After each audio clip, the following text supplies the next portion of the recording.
औज़ुबिल्लाहिमिनश्शैतानिर्रजीम बिस्मिल्लाहिर्रहमानिर्रहीम। अस्सलाम वालेकुम डियर स्टूडेंट्स, कैसे हैं आप सब लोग।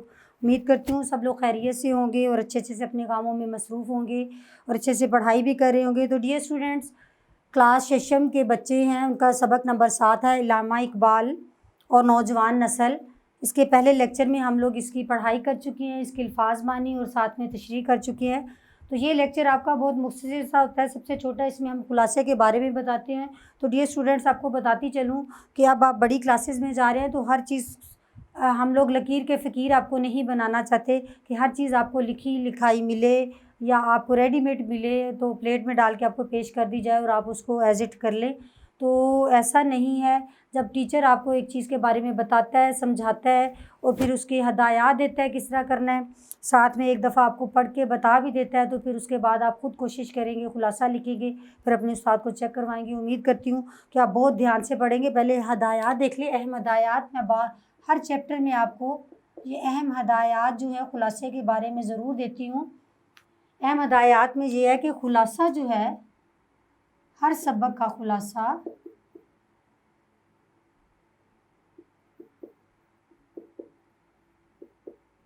उस सबक का 1/3 होना चाहिए। 1/3 का क्या मतलब है बच्चे? हर दफ़ा बता रही हूँ। 1/3 ये कि फ़र्ज़ करें एक सबक आपका अगर 3.5 या 4 पेजेस पे आता है, जब आप उसका खुलासा लिखते हैं तो 1.5 पेज पे आ जाना चाहिए। लेकिन मैं बार बार यही बताती हूँ कि वो 1.5 पेज पे आप लोगों ने उस सबक के जितने अहम नकात हैं उनको मद्देनज़र रखते हुए मुख्तसर अल्फाज में पैराग्राफ की तरतीब वाइज आपने उनको बयान करना है।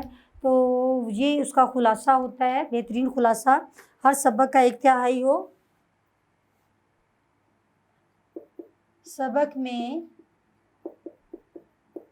पैराग्राफ की तरतीब को ज़रूर मद्देनज़र रखा जाए।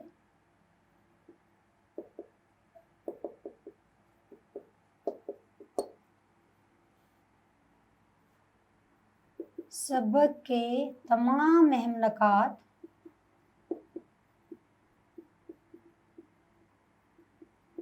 उनकी तरतीब के मुताबिक लिखा जाए। तो डियर स्टूडेंट्स, अब देखें कि खुलासे की तरफ आ जाए। गौर से सुनिएगा, सुनने के बाद उसको आपने लिखना भी है।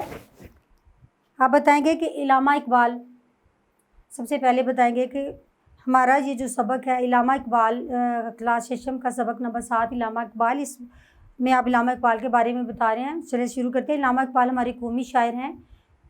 उनको मुख्तलिफ़ अलक़ाबात से नवाजा गया। उनको बहुत सारे अलक़ाबात मिले, जिसमें शायर मशरिक़ भी हैं, मुसव्विर पाकिस्तान भी हैं वो।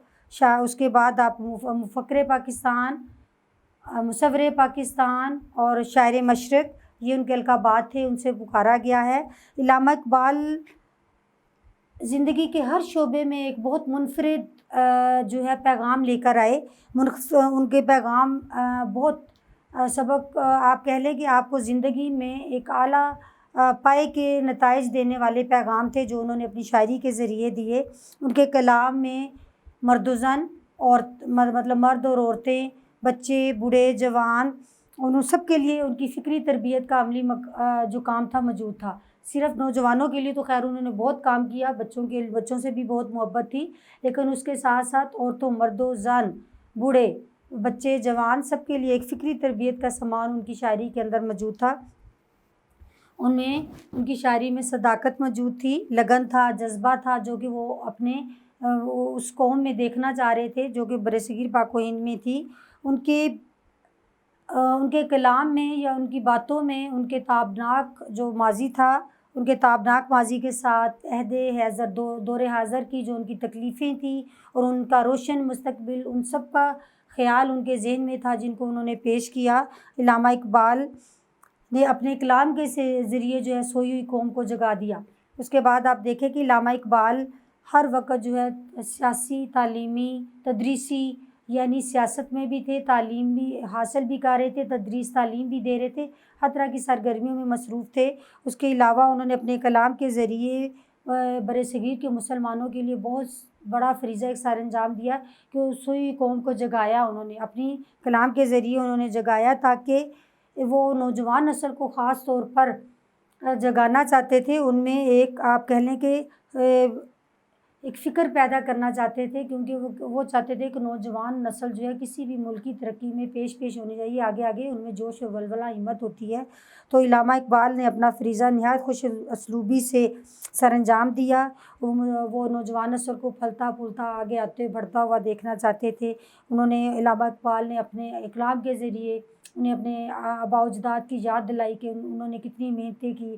اس کے بعد آپ دیکھیں علامہ اقبال جو ہیں نوجوان نسل کی اس کے اندر اشعار بھی ہیں، اشعار کو آپ شامل کر لیں۔ کبھی اے نوجوان مسلم تدبر بھی کیا تو نے، وہ کیا گردو تھا جس کا ہے تو ایک ٹوٹا ہوا تارا۔ تو وہ اپنے آباء و اجداد کی یاد دلاتے ہوئے اپنی شاعری کے ذریعے انہیں بتا رہے ہیں۔ علامہ اقبال جو اپنی نوجوان نسل تھی، ان کی طعنہ ثانی، سستی، ان کی آپ کاہلی، سستی، ان کی آرام طلبی سے انہوں نے دیکھی تھی، تو اس سے وہ بے حد کڑتے تھے، انہیں تکلیف ہوتی تھی۔ وہ جانتے تھے کہ نوجوان نسل کسی بھی قوم کا قیمتی سرمایہ ہوتے ہیں، ان کے اندر فکری صلاحیت پیدا کرنا بہت ضروری ہے، اور فکری صلاحیت ایسی پیدا کرنا ضروری ہے۔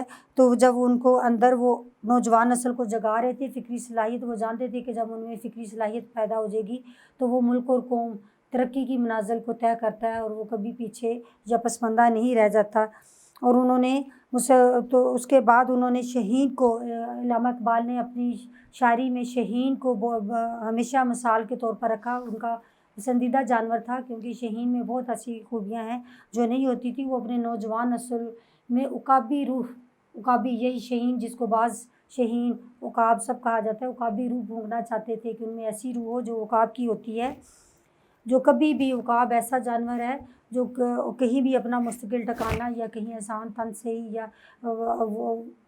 طعنہ ثانی نہیں ڈھونڈتا، وہ ہمیشہ اڑتا ہے، سیدھ میں اڑتا ہے، وہ مطلب جھپٹ کر اڑنا، اڑ کر جھپٹنا، مطلب اس کا بہت وہ محنت کرتا ہے اور تھکتا نہیں، اور بہت اونچائی تک چلا جاتا ہے، اور وہ اسی طرح کی روح اپنی نوجوان نسل میں بیدار کرنا چاہتے تھے۔